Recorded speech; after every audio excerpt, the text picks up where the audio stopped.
If you ever found yourself having to do everything right, I mean, being polite, being agreeable, putting everyone else's needs first, but neglecting yourself and engaging in self abandonment and sacrifice and all of the things, this video is for you. I really want you to hone into this video.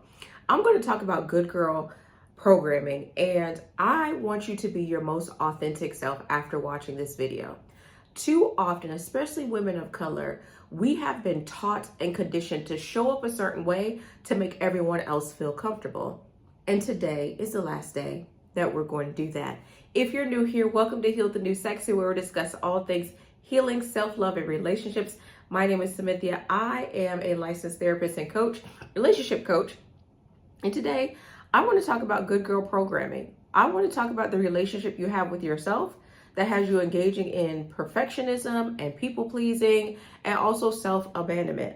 But before I do, if you're new here, hit that subscribe button and also like and hype me up. That's a new feature, right? Like that man said, hype me up and hype me up. Okay, let me get started. All right, so let's talk about what good girl programming really is. It really has to do, it's really conditioning. Okay, if you are a Black woman, you have been conditioned to show up a certain way. We're taught that we have to do twice as much to get half as far. If you on TikTok, you ever heard of the 304s, right? 304 talk, teaching us how to keep our body clean. Our body has to be presented. We wig down or weave down because our hair needs to be a certain way in order to be presentable. If you got 4C hair and you want to wear it a certain way, you can't because it's not presentable. Our whole being and how we navigate the earth really is not determined by us. It's determined by somebody else. And I just want to question that. And I want to challenge that. And I want you to begin to challenge that. Okay? Heal the New Sexy is going bad. We're not being good girls anymore. Okay? Right? This often starts in childhood. That tells women, especially Black women, to be agreeable, self-sacrificing, accommodating, and easy to love. Some of this even happens, if you're new here, I grew up with Pentecostal background, right? So there's a lot of programming about being a good wife before there was programming about being a good daughter. I mean, daughter to God, or being a good human being for myself.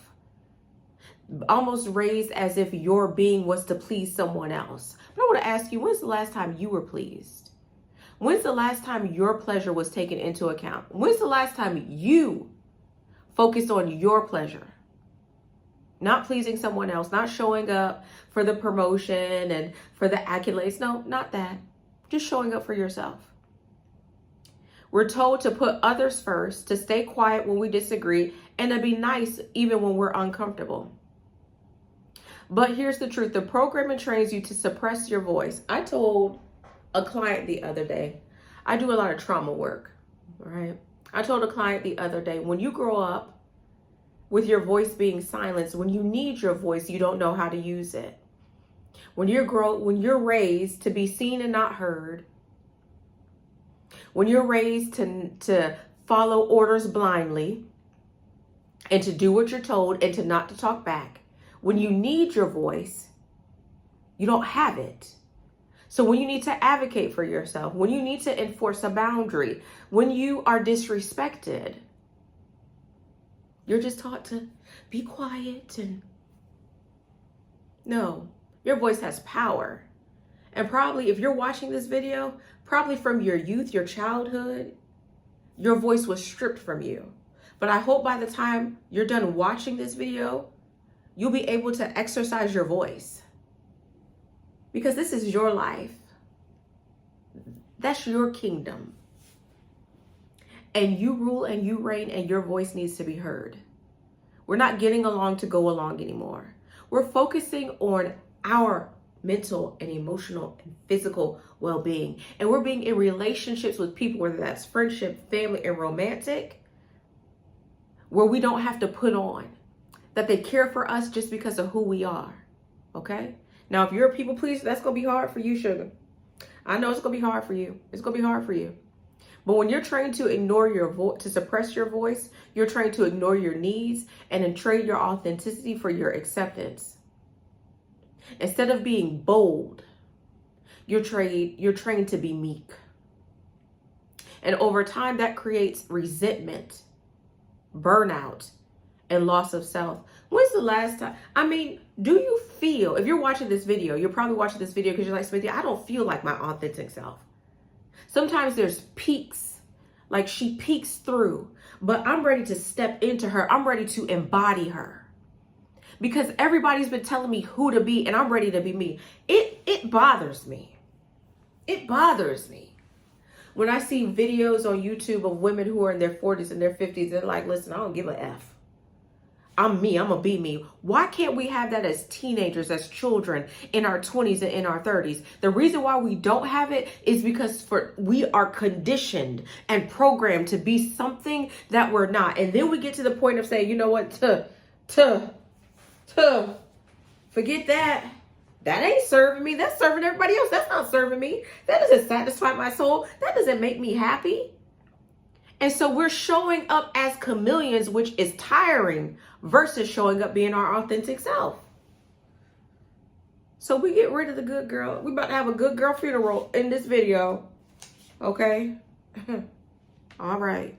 Now, let's talk about how it shows up in your life, this girl programming. Or the church girls. The church girls are, woo.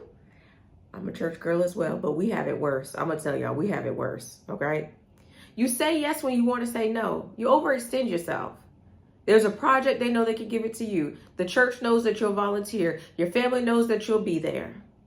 When you really want to say no, you don't have any time for yourself. You're overextending yourself. You over-explain or justify your boundaries. No is a complete sentence. Okay? You don't have to over-explain. You don't have to justify your boundaries. You don't have to. If you don't want a man to call you after 9, you don't have to tell him why he can't call you after 9. It is what it is. That's your fault. If you aren't available for overtime, then you're not available for overtime. It's your life. All right? You avoid conflict at all costs, even when you mistreated. I mean, there are so many women that I work with who just eat being mistreated by family or being overlooked by friends. It's your girlfriend's birthday. You know, she makes it a big deal for her. But when it's your birthday, she barely even tells you happy birthday.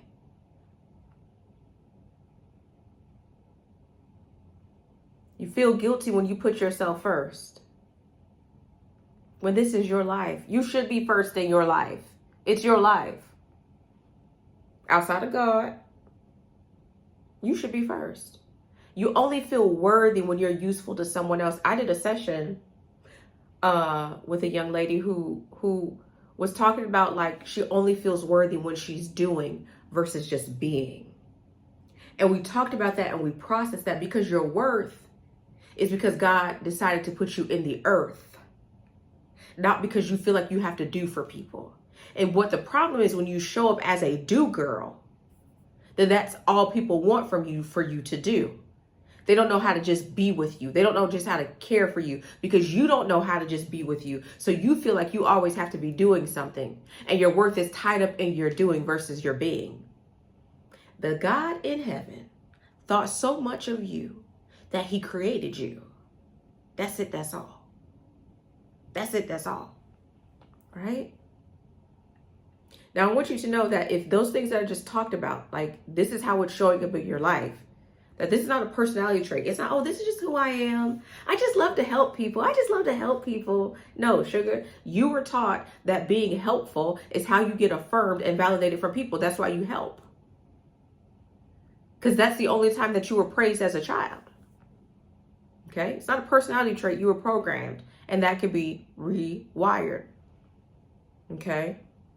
Now, Black women, we face a two-edged sword because of societal and cultural expectations. We are expected to be strong. Let me tell you something. So the other day somebody was like, you a strong Black woman. I told them, no, I'm not.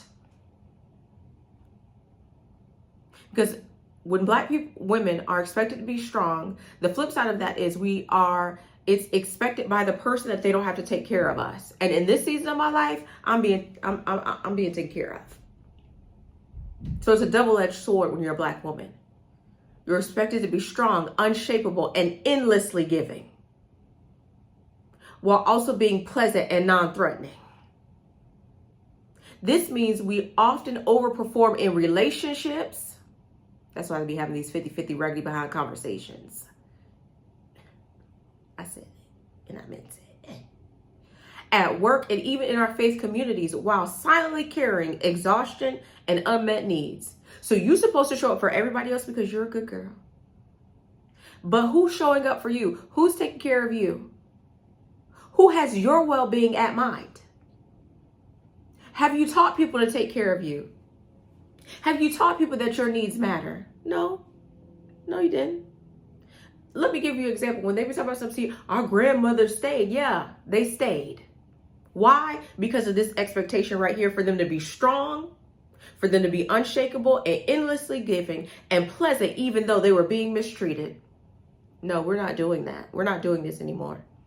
So let me teach you. I'm going to give you 5 steps to break the good girl programming. 1, you need to notice when you're performing. Ask yourself, am I doing this because I want to or because I feel like I should? Oh, I love when people, you should do this. You should do, we're not, shoulda, woulda, coulda, we're not doing that. If you don't want to do it, don't do it.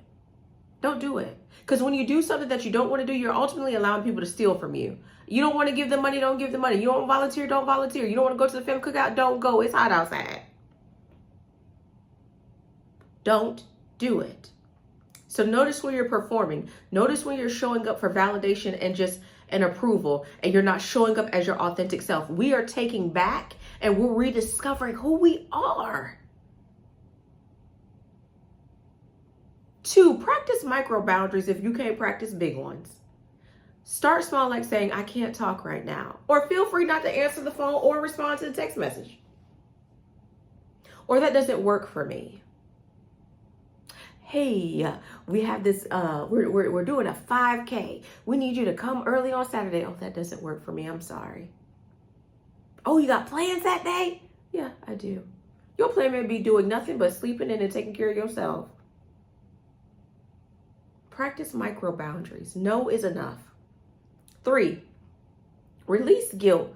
Remind yourself guilt is just your conditioning, reacting, not proof that you're wrong. I speak to so many women who feel guilty as it relates to taking care of their family. I'm not talking about like the children that came from them. I'm talking about their mother and their father. Oh yeah, I got to do this for my mom, even though Stop feeling guilty for saying no. Stop feeling guilty for you left that city and your life is better. Stop feeling guilty. Guilt can be a false emotion, just like shame can. You're not wrong. It's just that growing up, you were programmed to feel guilty when you didn't please your parent or when you didn't please someone. So now when you feel like somebody will be disappointed in you, that's why you feel guilty. It's a false emotion. You didn't do anything wrong. Okay? Stop over explaining. A boundary doesn't need a TED talk. No is a full sentence. Why do you feel like when you can't, let's say church was like, hey, we're doing a musical. We need for you to come and usher. Be like, oh, I can't make it that night. I told my best friend that I'll be there with her. Well, you know what? Maybe I could just be there for half the time. And that no. Stop over explaining. I remember this. I was the guy I was dating. He was like, you don't have to over explain. I get it. And I realized, like, do I do that often? Do I over explain? You gotta stop. Finally, give yourself permission. You don't need approval to rest, to say no, or to change your mind. And you don't need approval to step into your authentic self. What would you do if you could truly be you? The reason why many of us struggle with authenticity is because we are looking for permission and approval from people who are not even being their authentic self. They have drunk the Kool-Aid and they passed it on to you and you were raised in it. Listen, be your authentic self. I don't care if it's you're switching into another profession or just, desire more and you're going to go for a quest and search for it. Whatever it is, be your authentic self. Choose you. You don't need permission. The same way that your fingerprint is unique, that's how you should be showing up in the earth. There's only one you. Listen, there's only one Cynthia. I can't be like nobody else and I won't be like anybody else. And be okay that there's going to be people who are disappointed in you or frustrated with you because you're being someone that they aren't familiar with. They'll be all right. Step into freedom. There's a freedom in being your authentic self. Dress the way you want to dress. Live where you want to live. Explore if you like to travel, do whatever it is. But stop allowing yourself to sacrifice yourself for the pleasure of others so that they are satisfied. Stop being inconvenienced by people. Put boundaries in place. Stop feeling like you have to show up and tap dance to somebody else's tune. No, you need to start writing the notes for your tune and tap dance to that. Whether it's in a romantic relationship, you need to be your authentic self. With your family, you need to be your authentic self. Especially if you're like a people pleaser or you're the eldest daughter or the scapegoat, the black sheep, where these expectations were placed on you. And when you don't act a certain way, now all of a sudden people looking at you sideways as if there's something wrong with you. No, there's nothing wrong with you, sugar. God created you intentionally. And people put their fingerprint on you. Now it's time for you to take their fingerprint off of you and be your authentic self. When you break the good girl programming, you stop living on other people's terms. You reclaim your voice, your boundaries, and your joy. And guess what? The people who truly love you will respect you. They'll respect the real you. You know what's sad? It's sad when you have to go in certain spaces and places and begin to shrink or to hide who you are because you know that those people don't accept you totally for who you are, even though they tell you that they love you.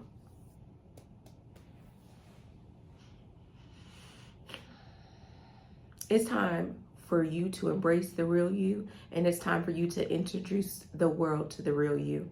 The world is waiting on the real you. God can't even bless you the way He want to bless you because you ain't even showing up the way that you need to. But when you start showing up the way that you need to, you break this good girl programming that you got to please everybody but yourself. Your life is going to take off. If this resonated with you, I want to hear from you down below in the comments. If you need help breaking the good girl persona, click the link in the description to schedule a coaching call. This is Heal the New Sexy. My name is Cynthia.